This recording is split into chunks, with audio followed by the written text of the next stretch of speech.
Hey friends, welcome back to the channel.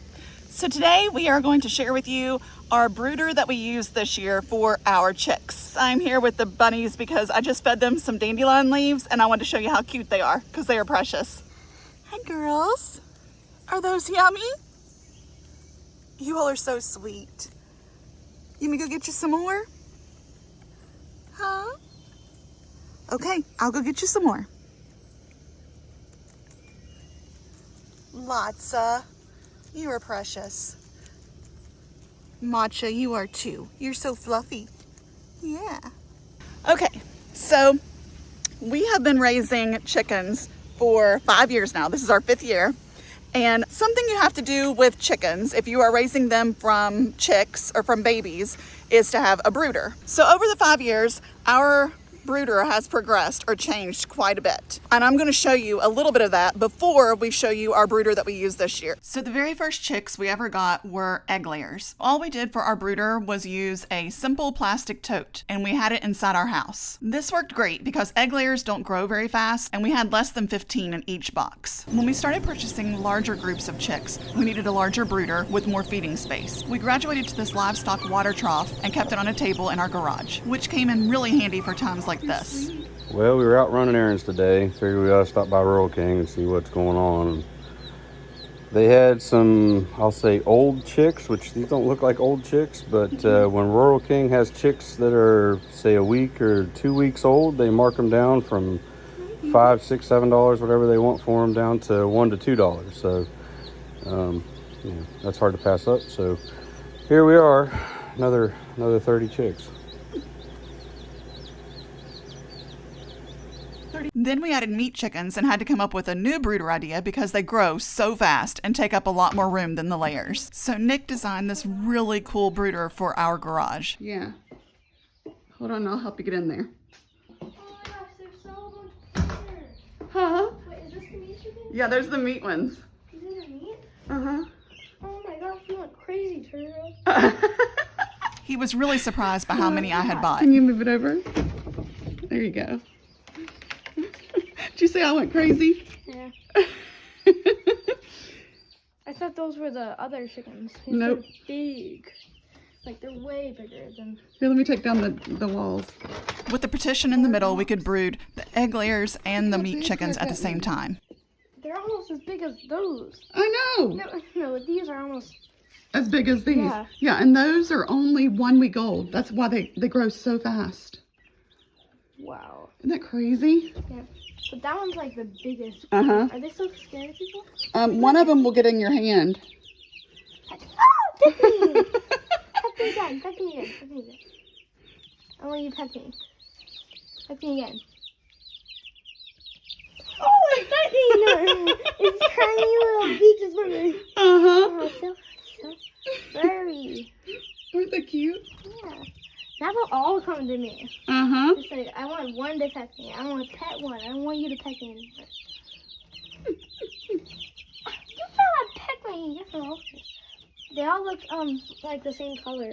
And when we Yeah, added they new do. layer chicks, we used the plastic totes to introduce them gradually, which made for a better transition to the existing flock. One of my favorite parts of this brooder setup was that the walls came down and made it easy for even our smallest visitors to pet and experience the excitement of our baby chicks. We knew the meat chickens grew fast, but didn't realize how fast. So we had to make another adaptation to our brooder. Check out how big they got after just a couple weeks. Okay, so the Cornish cross are now 2 weeks old, and I can see why they're called sea monsters. That's what Justin calls them. Because they eat like crazy, they poop like crazy, and they sleep like crazy.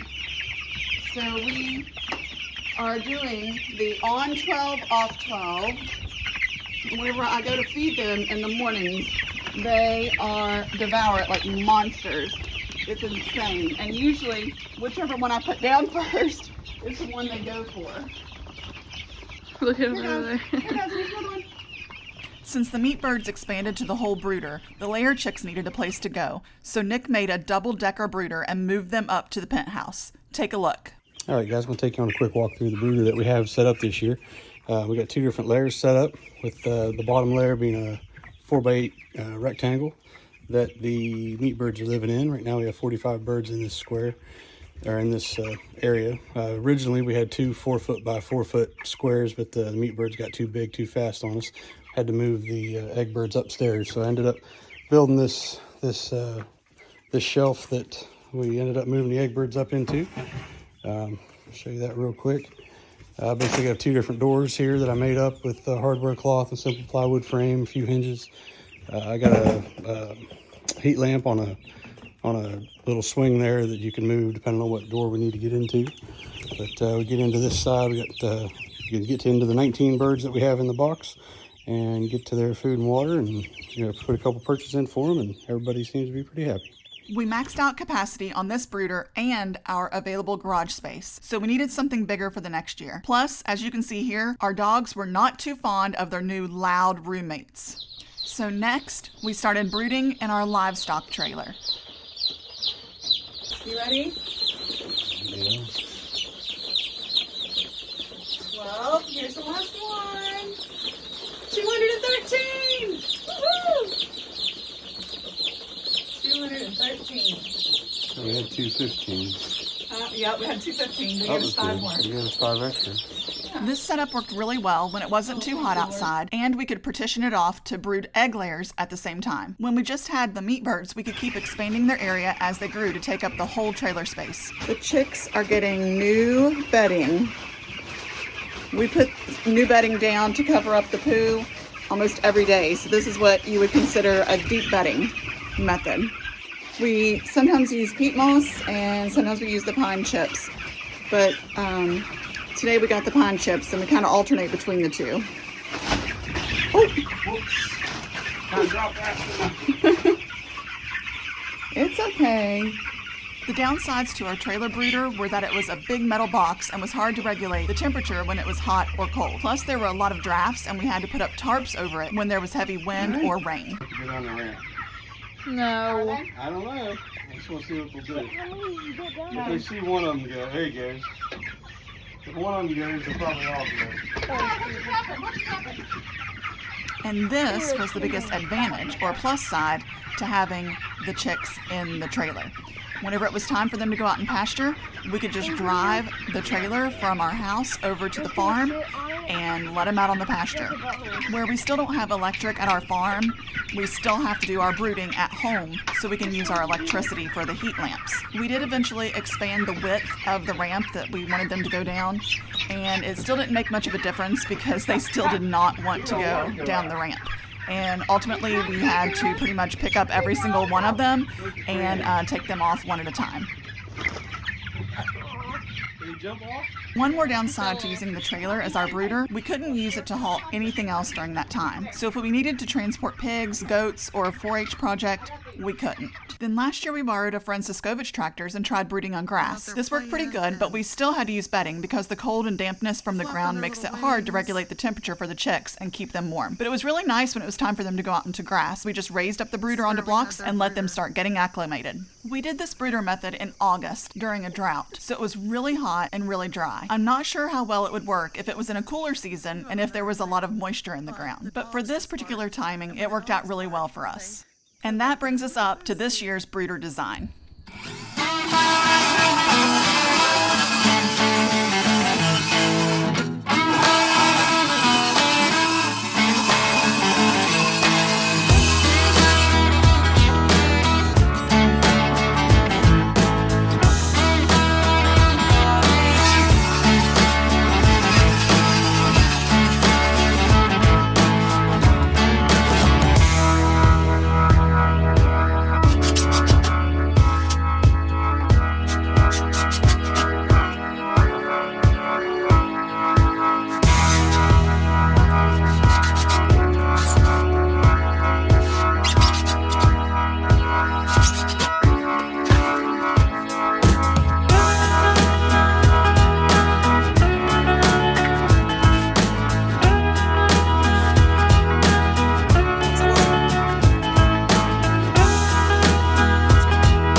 I just got back from the post office and I picked up our chicks. We're supposed to get 268 chicks today. Here they are, 5 boxes. But the mailman said that a lot of them didn't make it. So I'm really nervous and anxious to open it and see how many made it and how many didn't make it. So let's check it out.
Okay guys, so let me show you what we've got.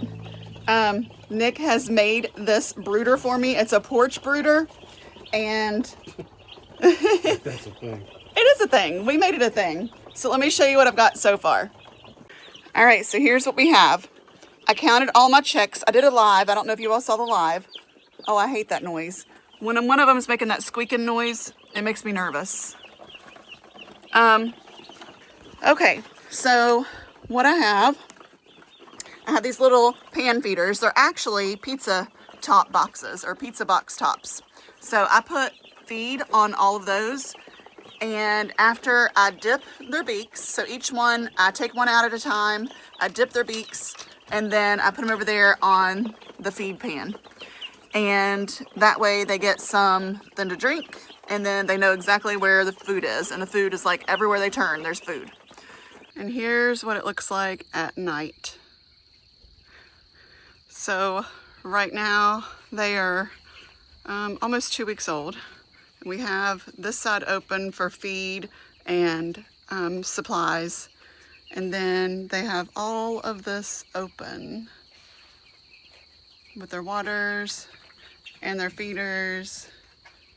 They look pretty comfy, and they're not huddling, and they're moving around and really active, which is what you want to see. I'm pretty happy with this setup.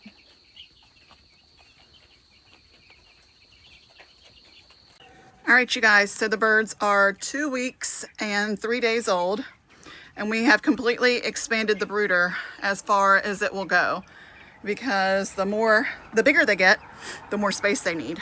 But we are transitioning them from these chick feeders into the tray feeders, and that way they have more room and more of them can get in and around it to eat.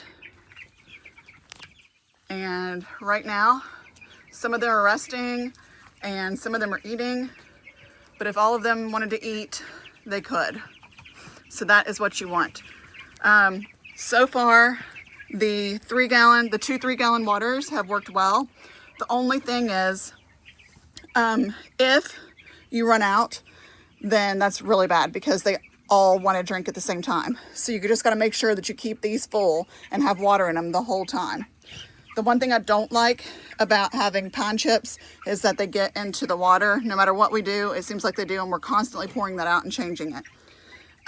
What else? Oh, yeah. So these, we are transitioning away from them because the birds are jumping up on top and eating, like sitting up here on top of the feed and eating. And plus, there's just not enough room for them. So, and then that one right there, this one is really good for out on grass. Sorry, little chick.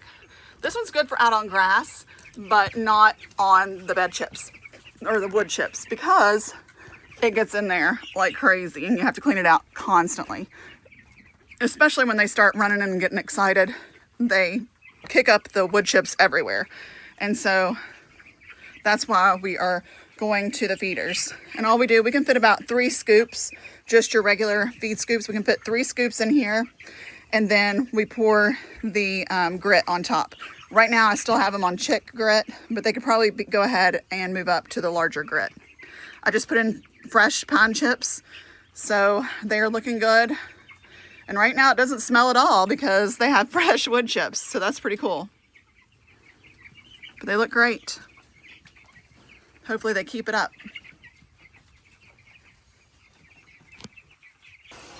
One thing I did not account for when I was planning our front porch brooder was the evening sun coming in right down here. And as you can see, they don't like being in the sun. So they've got those down there that are hiding from the sun and these up here that are out of the sun. So that's a concern. I thought for some reason that the house was going to block the sun, but it didn't. So that is definitely an issue that we need to work on. I need to put up a screen or some kind of shade cloth. But these guys and girls are 3 weeks tomorrow. So we might be taking them out to pasture tomorrow, hopefully, because they are ready.